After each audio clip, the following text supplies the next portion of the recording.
Services. I'm Tamara Davy, and I am here just to share with you how I do my couple interviews.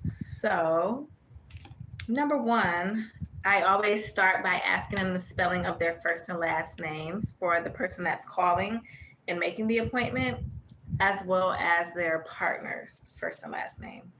And I get their names written down in my calendar so that way when I address their congratulations, you are married card to them, I have the correct spelling. And then I ask them, are they taking their partner's last name, or what last name are they taking? So that's the next question that I normally ask. That way I have it in my notes for when I'm ready to get their script together. I know how to pronounce them at the end of the wedding as Mr. and Mrs. so and so, or whatever they prefer to be called at the end. Now, I've had mostly same sex couples since I've been marrying people. I just had my 36th couple last week, and I'll be doing my 37th wedding today. So, normally, when I pronounce someone, I ask them what they prefer. If it is a same sex couple, I prefer husband and husband or Mr. and Mr.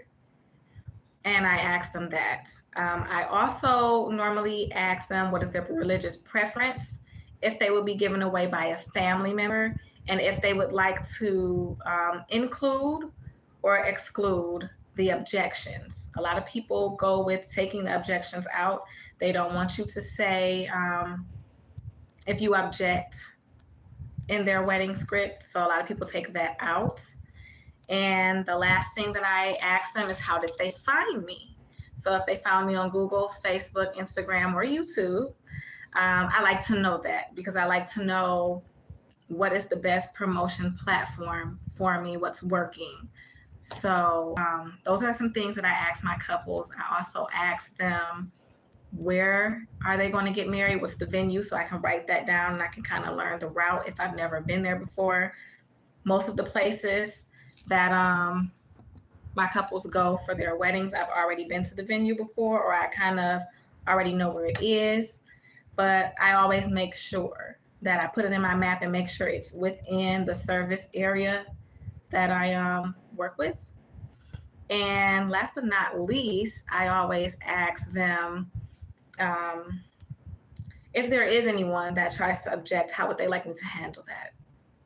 A lot of people would say that they would prefer for them to be escorted out by security. So I'll just make an announcement on the microphone. Security, we need your assistance. Or I'll just ask them if they could please hold their thoughts until the end. And then I'll ask them to leave. But those are some things that I ask the couples when I interview them.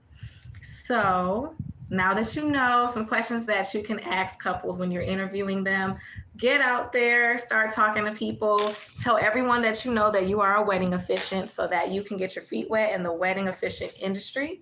And thanks for watching. Until next time, peace.